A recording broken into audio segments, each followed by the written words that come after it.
Any questions? I'll give you few for clarification on this statement only. Do not rumble onto politics.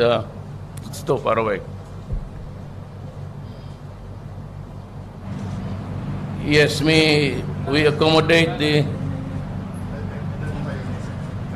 Good afternoon, sir. Jerome Morales from Reuters News. Sir, there have been concerns on extrajudicial killing, sir, and you will meet leaders. Any line of communication that we have prepared to address this issue in front of our other foreign leaders? Extrajudicial killing? Yes, human rights. To whom shall I address myself to? And who will be asking the questions? May I know? Like Obama, sir? Like Obama. You know, the Philippines is not a vassal state. We have long ceased to be a colony of the United States. Alam mo, marami dyan mga sa kolumnista, they look upon Obama and the United States as if we are the lapdogs of this country.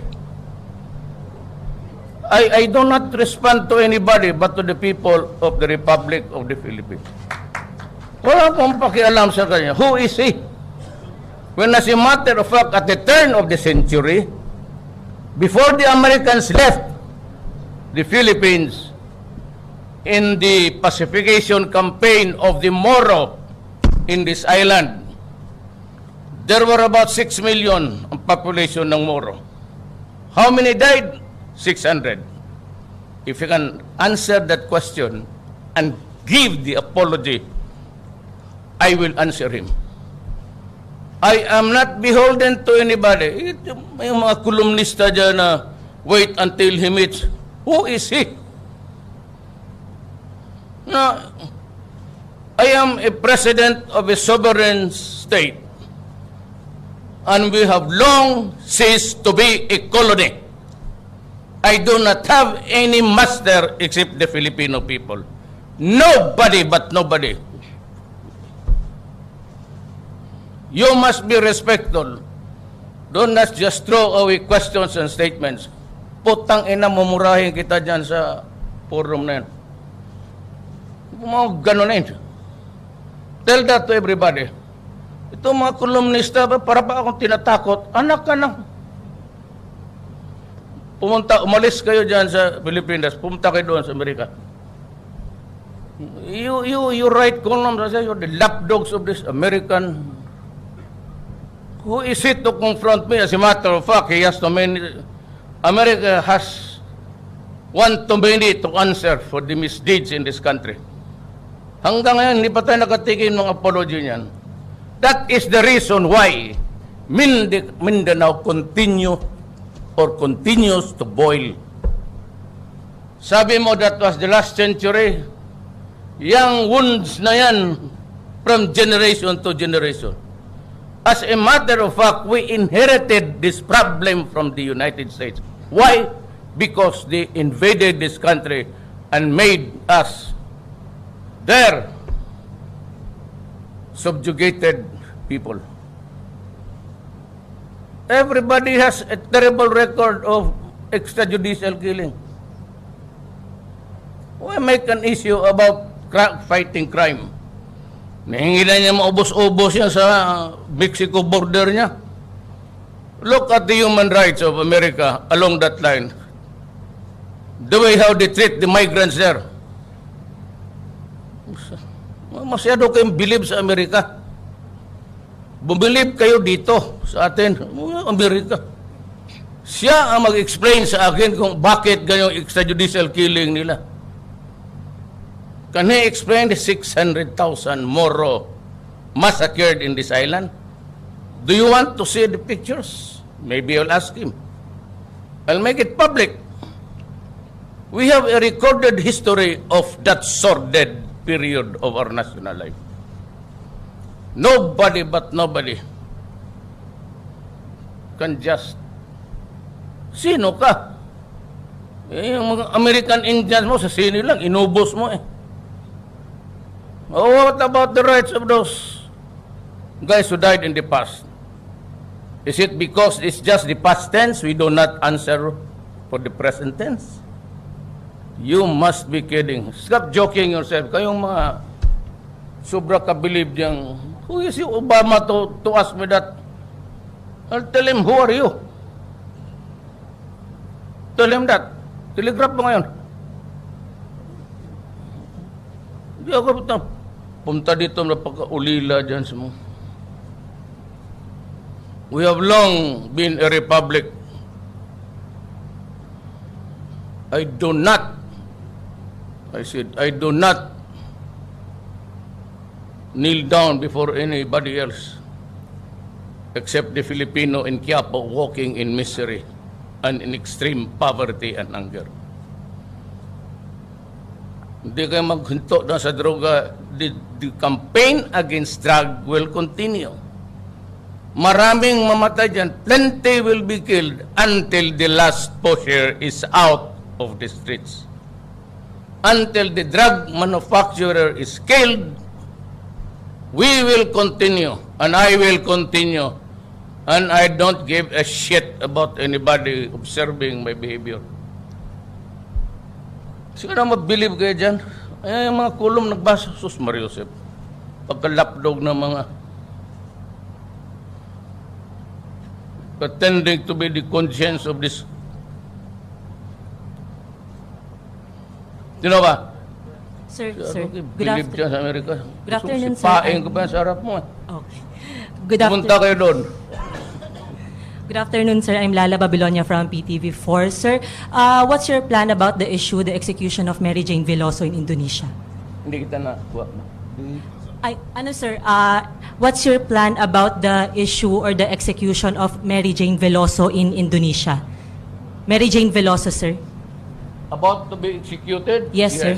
Well, I may just have to ask Widodo in a most respectful and a very, very courteous way. And if my pleadings will fall on deaf ears, I am ready to accept it. For the simple reason, I do not doubt the judicial system of Indonesia. I have been there once upon a time, and I was able to observe how it works. Whether or not she is really guilty, she is bound to be culpable liability. So I might just accept the system and plead for mercy. But if President Widodo will deny it, still I would be grateful that she has been treated very well. For after all, we have our laws to follow. And had it been any other or the other way around, I might also be at the receiving end of so many pleas for mercy. And I would never know what or how to react. Yes, Pia. Hindi magdito magpahuli sila. I will change my attire in the airplane. I do not wear a barong sitting down. It's itchy. Sir, good afternoon. Could we just find out more about your declaration of state of lawlessness and when we can expect parameters or guidelines of the implementation? For example, how long it will take, if there will be any curfews on certain areas, siguro more specifics on your declaration, or if we can expect a document? Well, number one is that we should work out a very good example of how it works in other countries and the Philippines and now. But others, we have to ask for their support and maybe their cooperation of working this out. Yan ang parameter. That's the economic side of it. That's ito yung migration. Kasi bukas na lahat eh. Bukas na lahat because they're separated. Especially if we can perfect the free trade agreement between ASEAN. Removing all barriers, tariff and everything, including the migration of workers.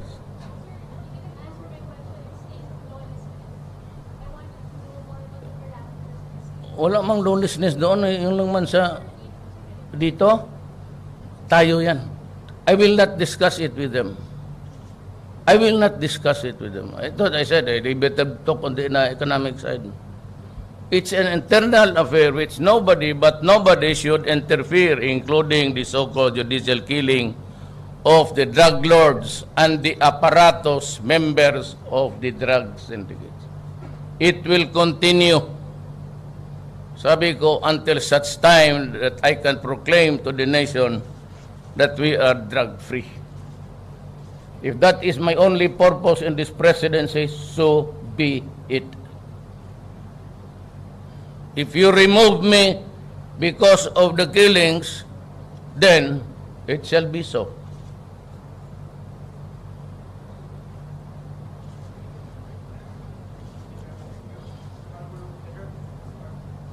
Again, I would like to, there are a lot of you, so much about extrajudicial killing, then connect it with Obama. No, I do not want to pick a quarrel with Obama, but certainly I would not appear to be beholden to anybody. I only am answerable again to the Filipino people who elected me as president. Period. Nobody but nobody should interfere. This is an independent country. Nobody has the right to lecture on me. God, do not do it.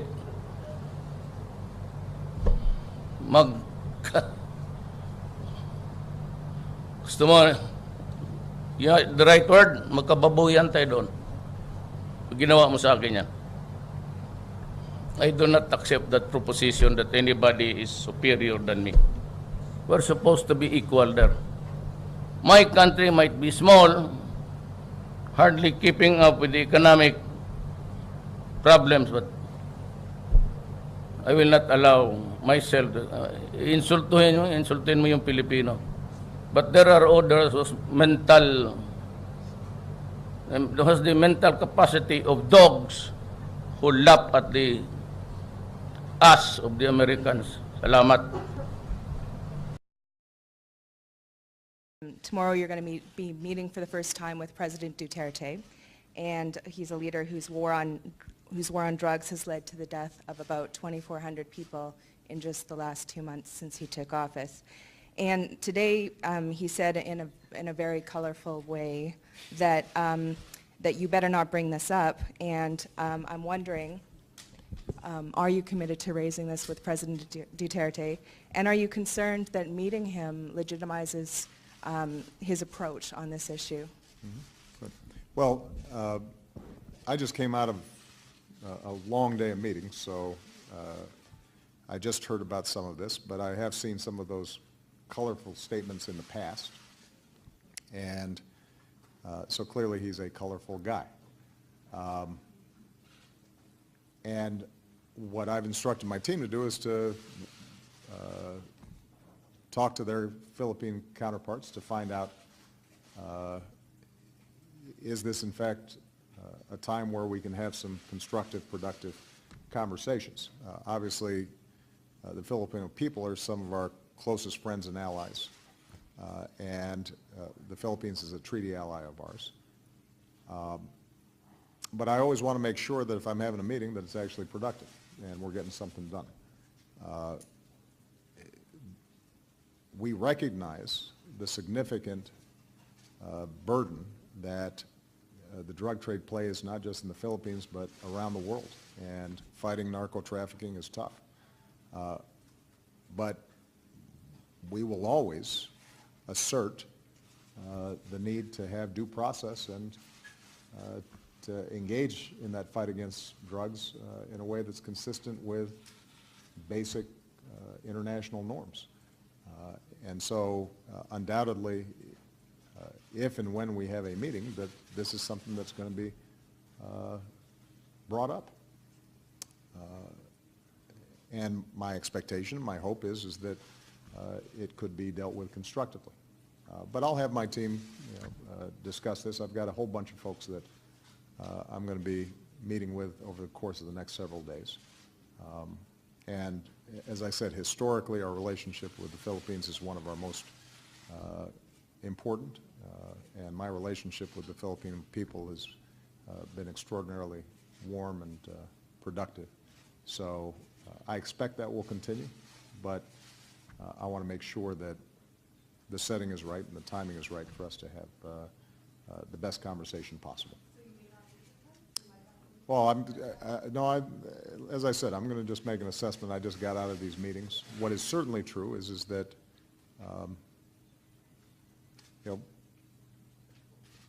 the issues of how we approach fighting crime and drug trafficking is a serious one for all of us, and we've got to do it the right way. All right. Good evening, everybody. It's nice to see you all. Obviously, this will be the one of the briefings that we'll do on the trip. I don't think we have anything at the top, so I think we'll just go straight to your questions for the sake of efficiency. Who wants to get us started? Not everybody at once. Josh, do you want to go first? Sure. I wanted to ask about the cancellation of the meeting with Duterte. The president said yesterday, this wasn't going to affect our long-term relationship with the Philippines, but how is that the case if the president and the head of this other, our ally, are essentially in a war of words with each other? And the office of the Philippine leader said that the decision to cancel the meeting was mutual. Is that the case, or did the U.S. basically inform them that this was not happening? Well, look, first of all, the nature of our alliance with the Philippines has been and remains rock solid. We have incredibly close working relationships with the government of the Philippines on issues related to disaster response, maritime security, diplomatic coordination on issues related to the South China Sea, economic, commercial, and people-to-people ties. So I think people should certainly expect that our very close working relationship with the Philippines is going to be enduring. And in fact, we continue to consult closely at a variety of levels. And in fact, I think Chairman Dumford has even been in the Philippines recently, if not today, for a Chiefs of Defense meeting. With respect to the bilateral meeting, I think it was our judgment that given the focus of attention on President Duterte's comments leading into the meetings here, we felt that that did not create a constructive environment for a bilateral meeting. All of the attention, frankly, was on those comments, and therefore not on the very substantive agenda that we have with the Philippines. So again, given that focus, we felt that it wasn't the right time to have a bilateral meeting between the two presidents, and that's something that we discussed with officials from the government of the Philippines last night. Again, going forward, I would expect our close cooperation to continue, and where we also have differences, we'll continue to speak to those. And as President Obama said, for any country in the world, not just the Philippines, we'll certainly support very robust counter-narcotic efforts, but we also want to make sure that they're consistent with the rule of law and due process, and that too will be a message that we continue to carry forward. Michelle. The war against drugs, terrorists, crime, and poverty.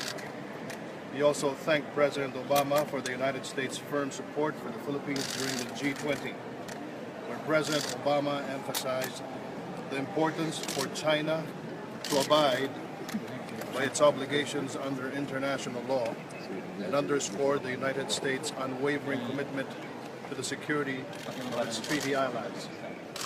Both delegations, however, have agreed that in the light of the issues that still need to be worked on, the bilateral meeting between the two nations will be postponed to a later date.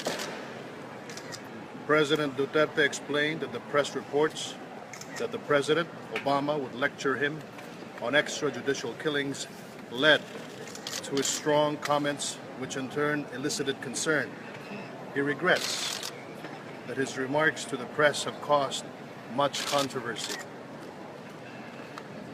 while asserting the intent to chart an independent foreign policy and promote closer ties with all nations, he expresses deep regret, deep regard, and affinity for President Obama and for the enduring partnership between our nations.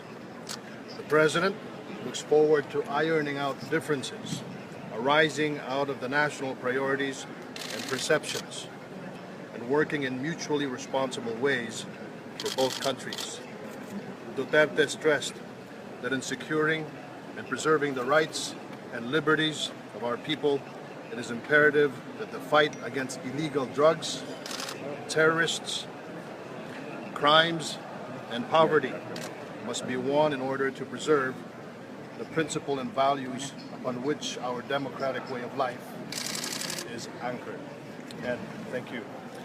We will now have the presidential spokesperson, Ernie Abella.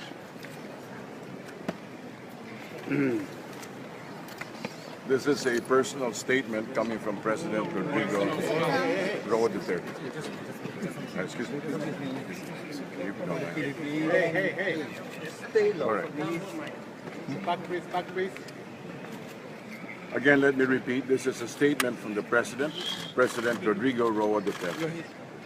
The meeting between the United States and the Philippines has been mutually agreed upon to be moved to a later date. While the immediate cause was my strong comments to certain press questions that elicited concern and distress, we also regret it came across as a personal attack on the U.S. President. Our primary intention is to chart an independent foreign policy while promoting closer ties with all nations, especially the U.S., with which we have had a long-standing partnership. We look forward to ironing out differences arising out of national priorities and perceptions, and working in mutually responsible ways for both countries. End of statement. Thank you. No questions. He certainly says that he regrets what has happened. We will now have Secretary Jess Dureza to answer questions. Excuse me? Sir? Yes, go ahead. We will now have Secretary Jess Dureza to answer questions. Just limit the questions lang. The statements, the statements are very clear. The President's statement has been read accurately. It was postponed to what date? I mean, how later? There is no specific date yet when it will be postponed. But did we already request for a new bilateral meeting with the U.S.? There is no such thing yet. We haven't started the process The statement is very clear. It's being moved to a later date. So let's wait when that date will be announced. In Laos There's nothing specific yet. So how about meeting with Lee? with the Chinese? Meeting with the Chinese. I have no information about that. Is this an apology? No, you read the statement and you take it as it is. Is the U.S. open to meeting the Philippines at a later date? Yes. Yes, of course. Yes. Sir, how did they convey the cancellation? How did they send the notice of cancellation? We don't want to talk about the details here. No? Let's stick first to the statement. It's read in total by our spokesperson, Ernie, and the Philippine government statement has been read also by our press secretary. So let that be. Sir? Later on, we'll mutually agreed. say again. The next meeting. There is no date yet, certain. So But it we'll was a make meet- the announcement at the proper time. But it was a mutually agreed. The statement is very clear. What are these points to be ironed out? Would you please first refer to the statement and then at a later time we'll give you some more details. Yes, sir. Thank you. But, sir, Salamat. Sorry. Thank you. Sir, yung cancellation. Magandang umaga, bansang Pilipinas. Nagkausap na sina Pangulong Rodrigo Duterte at US President Barack Obama. Bagamat hindi natuloy ang naunang plano na pagtabihin sila sa gala dinner ng Association of Southeast Asian Nations Summit. Mula sa Laos, may report si Rocky Ignacio. Nagkita at nagkausap na sina Pangulong Rodrigo Duterte at US President Barack Obama sa holding area bago ang gala dinner na handog sa mga bisitang leaders ng pamahalaan ng Laos na ginanap sa National Convention Center. Bagamat hindi magkatabi sa handog na hapunan, nagkaroon naman ng pagkakataon na maayos ang dalawang leader ang umano'y hindi pagkakaunawaan. Katabi ni Pangulong Duterte sina Russian Prime Minister Dmitry Medvedev at Indonesian President Joko Widodo. Sense that all's well that ends well. No, I mean the warm handshake, a good conversation. You know, in diplomacy, you don't usually go to the past and bakit nangyari or blame anyone. It won't be productive, di ba? And the Philippines and US as a long partnership, long relationship. There are bumps along the way. There will be bumps along the way. We do not know who the next US president will be. But it wouldn't hurt to have a popular former president on our side. That's why you could see that there was an effort from both sides to patch this up. But it is in the nature of people from the Foreign Affairs Department and the State Department to be extremely cautious. Naniniwala rin ang senador na hindi kailangang humingi ng paumanhin ng Pangulo kay President Obama dahil hindi naman anya nangyari na pagsalitaan nito na hindi maganda ang leader ng Amerika sakaling lecturean umano ito kaugnay na extrajudicial killings. Let me say my understanding. Kaya sinabing regret. Regret means sana hindi mo ginawa. Sorry means you're apologizing. You cannot apologize for something you did not do. People are saying you apologize dahil minura mo siya, you called him that, etc. He didn't. It was a hypothetical question but reported by the foreign media as a matter of fact that he called him that. But why do you regret it? Because kung hindi mo sinabi, di walang issue. Di ba? But that's the problem with passionate leaders eh. Di ba? When you're so passionate, tinanong kasi, di ba, na what if diktahan ka ganyan? He's so passionate about being independent, about kahit maliit ang Pilipinas in terms of finances or population, etc. compared to the US. Huwag nyo naman kaming diktahan. But I think, personally, through people I know in the US government, they appreciated the statement that there's a regret. And I think while the diplomats, again, Secretary Yasa has been busy communicating, explaining, nakita na nila yung context. Sa harap ng maanghang na salita ni Pangulong Duterte, bumaksak umano ang stock market. Pero tiwala si Cayetano na mabilis ito makababawi dahil kinikilala ng maraming global leaders ang pamunuang Duterte. Marami na rin anyang imbitasyon sa Pangulo para magsagawa ng state visit. Time naman tumaas yung stock market, it's because of someone else. And every time na bumaba, it's because of Duterte. You know, so let us say, for the sake of argument, but I'm not admitting it, for the sake of argument, kasi where did they get that report? Was it the yeah? But what I meant is their basis that it's because of Mayor Duterte's statement. Ang nag-withdraw ba kaya bumaba are American firms? Are it Western firms or is it a regional? Secretary Sani Dominguez will be the one in the best place to answer that to you now. I don't know. But assuming that's true in the short term, let me assure you in the mid and long term, our stock market will go up because of 3 reasons. Peace and order is always a concern of businessmen. Stability in policy. Yung red tape, changing of policy, and the message of President Duterte that we will not be changing policies, 3 days na lang ang permit, etc., has already got a lot of investors coming to the Philippines. No? Thirdly, our fundamentals are much better than other countries, thanks to many past presidents. To give them credit, even the tax measures that were unpopular of President Arroyo, the perception, the upgrades of President Aquino, but you have to give, you know what people forget? So what date is it today? September 7, 8, no? What people forget, wala pang 70 days si President Duterte. Hindi rin nakadalo si Pangulong Duterte sa ASEAN-UN Summit. Nagkataon anyang napasabay na ito sa oras ng courtesy call ng Pangulo sa pinuno ng Laos.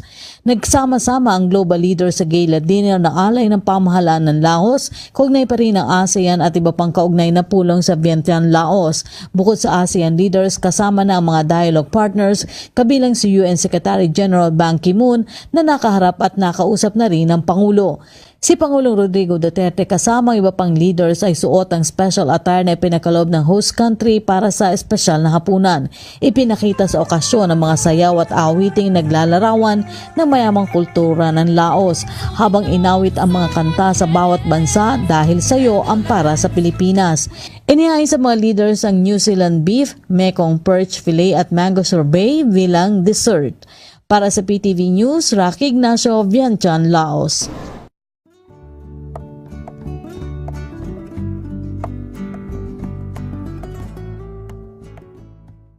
And made us their subjugated people. Everybody has a terrible record of extrajudicial killing. Why make an issue about fighting crime? Nahingi na niya maubos-ubos yan sa Mexico border niya. Look at the human rights of America along that line. The way how they treat the migrants there. Masyado kayong believe sa Amerika. Bumilib kayo dito sa atin, Amerika. Siya ang mag-explain sa akin kung bakit ganyang extrajudicial killing nila. Can he explain the 600,000 Moro massacred in... You know, the Philippines is not a vassal state. We have long ceased to be a colony of the United States. Alam mo, marami dyan mga sa kolumnista, they look upon Obama and the United States as if we are the lapdogs of this country. I do not respond to anybody but to the people of the Republic of the Philippines. Wala pong pakialam sa kanya. Who is he? When as a matter of fact, at the turn of the century, before the Americans left the Philippines in the pacification campaign of the Moro in this island, there were about 6 million ang population ng Moro. How many died? 600. If you can answer that question. Any questions? I'll give you few for clarification on this statement only. Do not rumble onto politics. It's too far away. Yes, we accommodate the... Good afternoon, Sir. Jerome Morales from Reuters News. Sir, there have been concerns on extrajudicial killing, sir, and you will meet leaders. Any line of communication that we have prepared to address this issue in front of our other foreign leaders? Extrajudicial killing? Yes, human rights. To whom shall I address myself to? And who will be asking the questions? May I know? Like Obama, sir? Like Obama. Akong tinatakot, anak ka na. Umalis kayo dyan sa Pilipinas, pumunta kayo doon sa Amerika. You write columns, you're the lapdogs of this American. Who is it to confront me? As a matter of fact, he has to America has one too many to answer for the misdeeds in this country. Hanggang ngayon, hindi pa tayo nakatigil ng apology niyan. That is the reason why Mindanao continues to boil. Sabi mo, that was the last century. Yang wounds na yan from generation to generation. As a matter of fact, we inherited this problem from the United States. Why? Because they invaded this country and give the apology. I will answer him. I am not beholden to anybody. May mga kolumnista dyan na wait until he meets. Who is he? No, I am a president of a sovereign state, and we have long ceased to be a colony. I do not have any master except the Filipino people. Nobody but nobody. You must be respectful. Do not just throw away questions and statements. Putang ina, mumurahin kita dyan sa forum na yan. Mga ganun na yun. Tell that to everybody. Ito mga kolumnista, para